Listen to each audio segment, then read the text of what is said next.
Hi friends, అందరికీ నమస్కారం. అంజలి కథలకి స్వాగతం. ఈరోజు చందమామ కథ పేరు అమ్మవారి నగలు. నాగవరంలో ఉన్న ఒక పురాతనమైన అమ్మవారి గుడికి శివయ్య పూజారి. ఆ గ్రామానికి పొరుగున ఉన్న కేశవపురం జమీందారు ఒకసారి జాతర వేడుకలలో అమ్మవారికి ముక్కుపుడక, కాసుల పేరు, వడ్డాణం లాంటి బంగారు నగలు చేయించి అలంకరించాడు. అప్పటి నుంచి అమ్మవారి విగ్రహము మరింత చూడముచ్చటగా తయారైంది. ఈ బంగారు ఆభరణాలు ఎవరు దోచుకుపోకుండా కాపాడవలసిన బాధ్యత పూజారి శివయ్యకు అప్పజెప్పబడింది. శివయ్య భార్య రమణమ్మ పరమ గయ్యాళి. ఆమె కోరినవి వెంటనే తెచ్చి ఇవ్వకపోతే ఇక ఆ రోజుకు అతడికి భోజనం ఉండేది కాదు. అమ్మవారికి కొత్తగా నగల అలంకరణలు జరిగాక రమణమ్మ దృష్టి వాటి మీద పడింది. వాటిని ధరించాలన్న కోరిక రోజురోజుకు ఎక్కువ కావటంతో ఆమె భర్తను ఆ నగలు తెమ్మని బలవంత పెట్టింది. భార్య కోరిక విని శివయ్య నిలువెల్లా చలించిపోయి, ఏమే, నీకేమన్నా పోయే కాలం దగ్గర పడిందా? అమ్మవారి నగలను సామాన్య స్త్రీవైన నువ్వు ధరించడం మహాపాపం. అంతగా కావాలంటే అలాంటివే చేయిస్తాను, కాస్త ఓపిక పట్టు అన్నాడు. కానీ రమణమ్మ అందుకు ఒప్పుకోక, నువ్వు ఈ రాత్రికి నగలు తీసుకురాకపోతే రేపు సూర్యోదయం వేళకు మన పెరట్లో ఉన్న వేప చెట్టుకు ఉరేసుకొని చస్తాను అని భర్తను బెదిరించింది. భార్య అన్నంత పని చేస్తుందని భయపడి శివయ్య ఆ రాత్రి అమ్మవారి గుడికి వెళ్ళి అమ్మవారి విగ్రహం ముందు చేతులు జోడించి, అమ్మా, నా భార్య గయ్యాళితనము నీకు తెలియంది కాదు. దాన్ని మెల్లగా బుజ్జగించి త్వరలోనే నీ నగలు నీకు అప్పజెబుతాను. క్షమించదగని పని చేస్తున్నప్పటికీ నన్ను క్షమించమని వేడుకుంటున్నాను అంటూ విగ్రహానికి ఉన్న నగలన్నీ తీసి మూటగట్టాడు. శివయ్య గుడి నుంచి బయటికి రాబోతూ ఉండగా అమ్మవారికి సన్నిహితురాలైన మరొక దేవత ఆమెను చూడవచ్చి శివయ్య చేసిన పని గమనించింది. ఆమె అమ్మవారితో, నీ నగలు తీస్తూ ఉంటే ఏమీ పట్టనట్లు చూస్తూ ఊరుకున్నావే? నగలు లేకపోతే నీ విగ్రహం కళ కోల్పోతుంది. వెంటనే పూజారికి బుద్ధి చెప్పు అని హెచ్చరించింది. దానికి అమ్మవారు చిన్నగా నవ్వి, ఈ శివయ్య నా భక్తుడు. నాకు ముందుగా క్షమాపణ చెప్పి వాటిని తిరిగి పట్టుకు వస్తానని మాట ఇచ్చాడు. ఇతడి భార్యకి 4 రోజుల వ్యవధి ఇస్తున్నాను. ఈ 4 రోజుల్లో నగలను తిరిగి ఆమె భర్తకు ఇవ్వకపోతే తల పగిలి చచ్చిపోతుంది అన్నది. నగల మూటతో బయటికి వస్తున్న శివయ్యకు అమ్మవారు అన్న ఆఖరి మాటలు వినిపించాయి.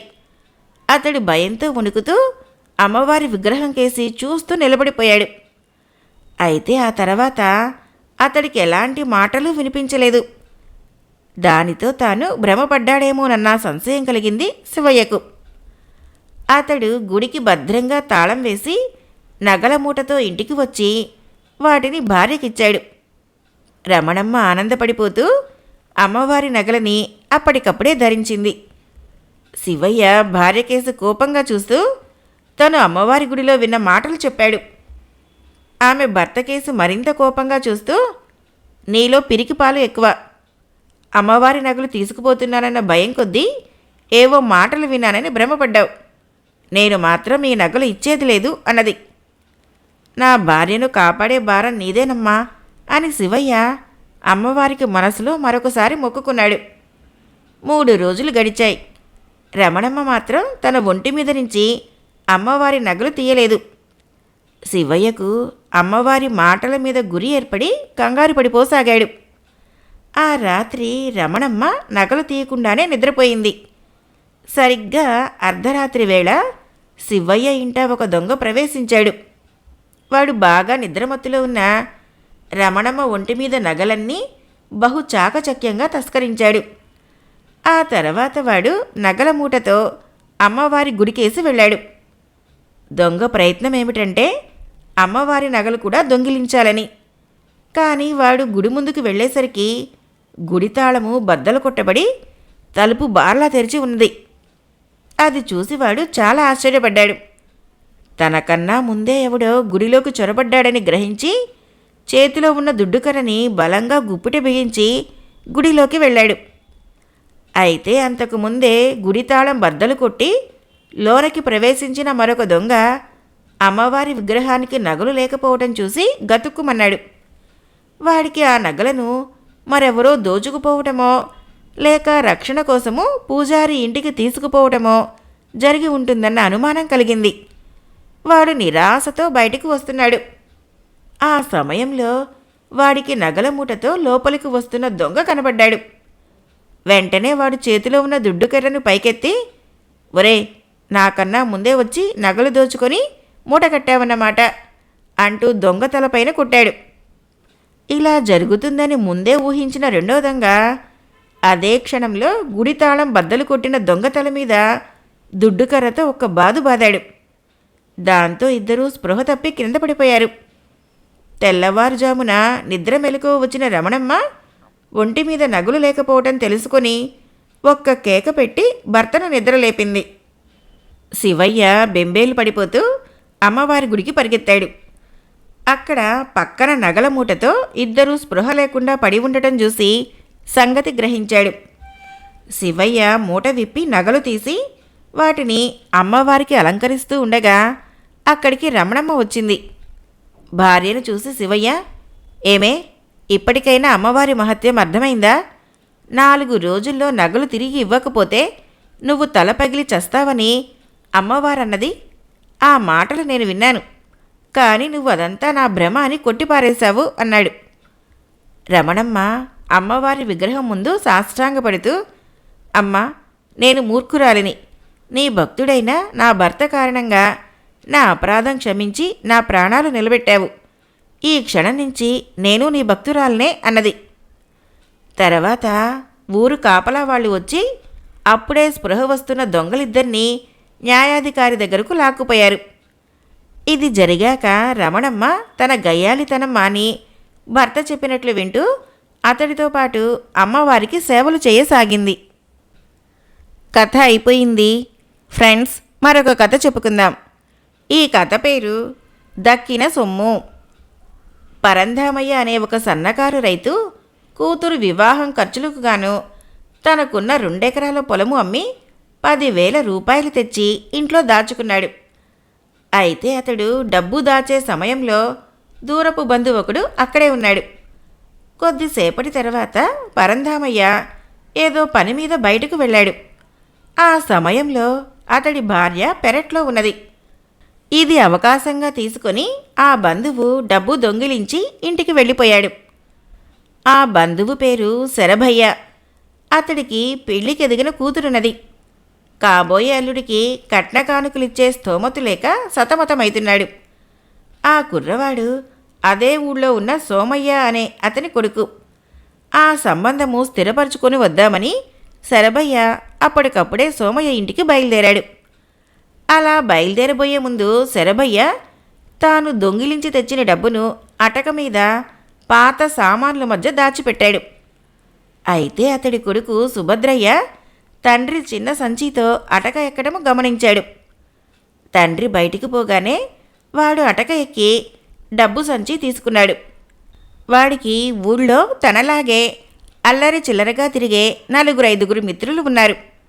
వాడు డబ్బు సంచిని రొండిన దోపుకొని వాళ్ళ ఇళ్లకు ప్రయాణమయ్యాడు. సుభద్రయ్య పట్టరాని ఉత్సాహంతో అలా వీధిన పోతూ ఉండగా రొండిన ఉన్న డబ్బు సంచి జారి క్రింద పడిపోయింది.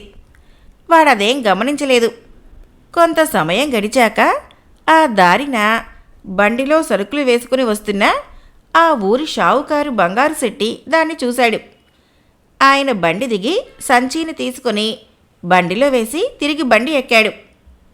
సంచిలో ఏదో డబ్బున్నదన్న అనుమానం ఆయనకి కలిగింది. కానీ అక్కడే దాన్ని విప్పితే పోగొట్టుకున్న వాళ్ళు వెతుక్కుంటూ అటు వచ్చి చూస్తారేమో అన్న అనుమానం కలిగింది ఆయనకి. అయితే బంగారు శెట్టి దుకాణానికి వెళుతూనే బండిలో ఉన్న సరుకులు దుకాణంలో సర్దే హడావుడిలో ఆ సంచి మాట కాస్త మర్చిపోయాడు. కొంతసేపటికి గుర్తుకు వచ్చి దానికోసం వెతికితే సరుకుల బస్తాల మధ్యలో ఆ సంచి కనిపించలేదు. జరిగిందేమిటంటే సరుకులు సర్దుతున్న ఆయన పనివాడికి ఆ సంచి కనిపించింది. వాడు దాన్ని దుస్తులో దాచుకొని పని ముగియగానే ఇంటికి వెళ్ళాడు. వాడక్కడ సంచి విప్పి చూశాడు. అందులో ఉన్న డబ్బు చూసి వాడి భార్య మూర్ఛపోయినంత పని చేసింది. ఇంత డబ్బు మన దగ్గర ఉన్నదని తెలిస్తే మన ప్రాణాలకే ముప్పు. ఎవడో ఒకడు తెగించి దొంగిలించడానికి ప్రయత్నిస్తాడు. దీన్ని ఇప్పుడే గుట్టు చప్పుడు కాకుండా పెరట్లో పాతేద్దాం పదా అన్నది వాడి భార్య. కానీ వాళ్ళు అనుకున్నట్టు జరగలేదు. వాళ్ళిద్దరూ పెరట్లో గొయ్యి తీసి డబ్బు పాతిపెట్టడము పొరుగింట్లో ఉన్న శేషయ్య అనే అతను చూశాడు. అతడికి ఆ సంచిలో ఏదో విలువైన వస్తువు ఉన్నదన్న అనుమానం కలిగింది. పనివాడు వాడి భార్య ఇంట్లోకి వెళ్ళి తలుపులు మూసుకోగానే అతడు పెరటి గోడ దూకి వచ్చి గొయ్య మీద మట్టిలాగి సంచి తీసుకొని తిరిగి గోడ మీదుగా తన పెరట్లోకి దిగాడు. అది మంచి నడిరాత్రి సమయం. శేషయ్య ఇంటికి కన్నం వేయటానికి వచ్చిన దొంగ ఒకడు శేషయ్య చేసిందంతా చూశాడు. వాడికి శేషయ్య కూడా తనలాగే దొంగ అన్న అభిప్రాయం కలిగింది. దొంగ సొమ్ములో వాటా అడగాలనుకుంటూ వాడు శేషయ్యను సమీపించాడు. శేషయ్య వాణ్ణి చూస్తూ దొంగ అని అరవబోయి తన చేతిలో ఉన్నది దొంగ సొత్తని గుర్తుకు రాగానే దాన్ని అక్కడే జార విడిచి ఇంట్లోకి పరిగెత్తాడు. దొంగ తన అదృష్టానికి మురిసిపోతూ సంచి తీసుకుని పరిగెత్తసాగాడు. అయితే వాడి దురదృష్టం కొద్దీ కొన్ని కుక్కలు అరుస్తూ వాడి వెంట పడ్డాయి. చుట్టుపక్కల ఇళ్ళవాళ్ళు నిద్రలేచి పరిగెత్తుకు రాసాగారు. ఇది చూసి తను దొరికిపోతానన్న భయంతో దొంగ డబ్బు సంచిని రహదారి పక్కకు గిరవాటు వేశాడు. ఆ ఊళ్ళోని సిద్ధాంతికి తెల్లవారుజామునే కాలవకు వెళ్ళి స్నానం చేసి రావటం అలవాటు. ఆయన అలా స్నానం చేసి వస్తూ ఉండగా దారి పక్కన పడి ఉన్న డబ్బు సంచి కళ్ళబడింది. సిద్ధాంతి దాన్ని తీసుకొని అందులో డబ్బున్నదని ఆనందపడుతూ ఇల్లు చేరే సమయానికి ఇంటి ముందు కొందరు గ్రామస్తులు కూర్చొని ఉండటం కనిపించింది. వాళ్ళు ఆయన చేత ఏదో పెళ్లి ముహూర్తం పెట్టించుకోవటానికి వచ్చిన వాళ్ళు.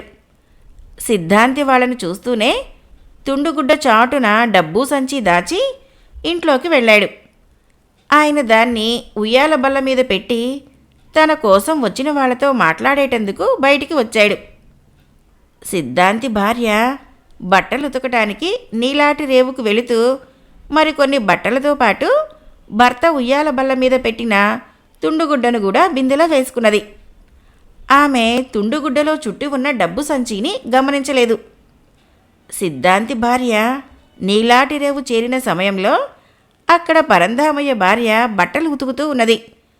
ఇద్దరూ కబుర్లాడుతూ పని ముగించుకొని బట్టలను బిందెల్లో వేసుకుని ఇళ్లకు బయలుదేరారు.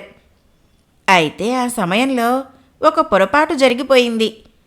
ఇద్దరి బిందెలు ఆ మధ్య సంతలో కొన్న ఒకే రకపు కావటంతో ఒకరి బిందెనొకరు తీసుకోవడం జరిగింది. పరంధామయ్య భార్య ఇంటికి వచ్చి ఉతికి తెచ్చిన బట్టలు ఆరవేస్తూ ఉండగా బిందె అడుగున ఆమెకు సంచి కనిపించింది. ఆమె సంచి ముడిని విప్పి చూసింది. లోపల రూపాయలు. ఆమె వాటిని చూసి ఆశ్చర్యపోతున్నంతలో పరంధామయ్య అక్కడికి వచ్చి, ఏమేవ్, నిన్న సాయంత్రము చందువాపెట్టెలో రూపాయల సంచి దాచాను. అది కనబడటం లేదు. నువ్వు గాని తీసావా అంటూ భార్య చేతిలోని డబ్బు సంచి చూసి, ఇది నువ్వెందుకు తీసావు? దీనికోసం గంట నుంచి వెతుకుతున్నాను అని సంచి తీసుకున్నాడు. పరంధామయ్య భార్యకు ఆ డబ్బు సంచి తన బిందులోకి ఎలా వచ్చిందో అర్థం కాలేదు. పొరపాటున తనే బట్టలతో పాటు దాన్ని తీసుకుపోయానేమో అనుకొని సమాధానపడింది. ఏది ఏమైనా చివరకు పోయిన సొమ్ము పరంధామయ్యకు తిరిగి దక్కింది. ఆ కారణం వలన ఆయన కూతురు పెళ్లి నిర్విఘ్నంగా జరిగిపోయింది. కథ అయిపోయింది. ఫ్రెండ్స్, ఇప్పుడు మరొక కథ చెప్పుకుందాం. కథ పేరు మామూలు. కరణం భీమరాజు గారంటే అగ్రహారంలో అందరికీ హడలే. పెద్ద ఉద్యోగస్తులు సైతం భీమరాజు పేరు చెబితే జడుస్తారు. ఆ ఊరికి ఒకసారి ఒక గొప్ప జ్యోతిష్కుడు వచ్చాడు. ఊళ్ళో పెద్దలందరికీ జాతకాలు హస్తాలు చూసి చెప్పి బహుమతులు తెచ్చుకున్నాడు. చివరికి ఊళ్ళో కరణం దర్శనానికి వెళ్ళాడు. కరణం గారు అరుగు మీద కూర్చొని లెక్కలు వ్రాసుకుంటున్నారు. నమస్కారమండి బాబు అన్నాడు జ్యోతిష్కుడు. దయచేయండి దయచేయండి అన్నాడు టీవీతో కరణం భీమరాజు. కుశల ప్రశ్నలు అయినాయి. జ్యోతిష్కుడు తను వచ్చిన పని చెప్పి కరణంగారి హస్తం చేతబుచ్చుకొని అపరిమితమైన ఆసక్తితో ప్రారంభించాడు. ఆహాహా, భలే జాతకం కదండి. శని ఏడింటా ప్రవేశించడంతో తమరు ప్రభువులయ్యారు. సార్వభౌమ పదవి అలంకరించవలసిన దివ్య జాతకం. అందుకనే మన గ్రామానికి తమరు కేవలము మకుటం లేని మహారాజులయ్యారు అంటూ చెప్పాడు. చూడటం అంతా అయిన తర్వాత, సరి, హస్త సాముద్రికానికి మీ మామూలెంత అని అడిగాడు కరణం భీమరాజు. దానికేముందండి, ఎవరి సంతోషం కొద్దీ వారిస్తారు. లేని వాళ్ళు కూడా 4 రూపాయలు తక్కువ లేకుండా ఇచ్చారు. ధర్మప్రభువులు, గ్రామానికి మహారాజులు, తమరి దగ్గర బేరాలేమిటి అన్నాడు జ్యోతిష్కుడు. మరి మునుసుబు గారు, పెద్దదొర పుల్లయ్య గారు, చిన్నదొర గారు, పెద్ద పెద్దలంతా ఉన్నారు కదా, వాళ్ళందరినీ చూడలేకపోయావా అన్నాడు భీమరాజు. క్షమించాలి, ముందుగా వారిని చూసుకునే వచ్చానండి, వచ్చే దారిలోనే కదా అని అన్నాడు జ్యోతిష్కుడు. మరైతే వసూలు ఏమాత్రమో అని మళ్ళీ ప్రశ్నించాడు కరణం.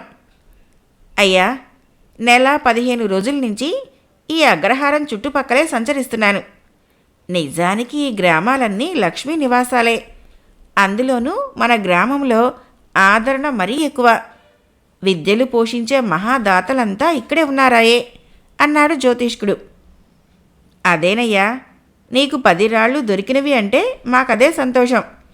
మా గ్రామానికి ఎవరైనా మీ వంటి విద్వాంసులు వచ్చారంటే ప్రోత్సాహం ఇవ్వాలి కదా అన్నాడు కరణం. పొంగిపోయాడు జ్యోతిష్కుడు. దాపరికం ఎందుకు బాబు, సుమారు 200 వసూలై ఉంటుందండి అని చెప్పాడు. భీమరాజు చిరునవ్వు నవ్వుతూ, భేష్, చెప్పావు కామేవయ్యా పిడుగా. అటైతే మీరు చెప్పిన మొత్తం మీద రూపాయికి 5 దమ్మిడీలు చొప్పున వచ్చే 5 రూపాయల పావల కరణం మామూలు ముందు జమ కట్టండి. మామూలు కట్టాలన్నది చిన్నపిల్లవాడికి కూడా తెలిసినే. ఇందులో మీ మామూలు 4 రూపాయలు మినహాయించుకొని తక్కిన రూపాయి పావలా కట్టేయండి, తీరిపోతుంది అన్నాడు. బిత్తరబోయాడు జ్యోతిష్కుడు. కరణం బాబు దగ్గర ఉంటే ఇంకా ఏం ప్రమాదమోనని హడలుతూ అతను రూపాయి పావలా వెంటనే కట్టేసి కిక్కురు మనకుండా అక్కడి నుంచి వెళ్ళిపోయాడు. ఇప్పుడు మరొక చిన్న కథ. కథ పేరు అంబ. కాశీ రాజ్యాన్ని పరిపాలించిన హోత్రవాహనుడికి అంబ, అంబిక, అంబాలిక అనే 3 కుమార్తెలు ఉండేవారు. వారికి యుక్త వయసు రాగానే రాజు స్వయంవరం ప్రకటించాడు. భీష్ముడు తన తమ్ముడైన విచిత్రవీరుడికి వివాహం చేయటానికి స్వయంవరానికి వచ్చిన రాకుమారులందరినీ ఓడించి రాకుమార్తెలు 3 బలవంతంగా హస్తినాపురానికి తీసుకుపోయాడు. అంబ తాను అంతకు పూర్వమే సాల్వుణ్ణి వరించినట్లు చెప్పగానే భీష్ముడు ఆమెను అలాగే వెళ్ళమని సాల్వుడి దగ్గరికి పంపించేశాడు. అయినా ఒకసారి భీష్ముడు బలవంతంగా అపహరించుకుపోయిన అంబను పెళ్లాడటానికి సాల్వుడు నిరాకరించాడు.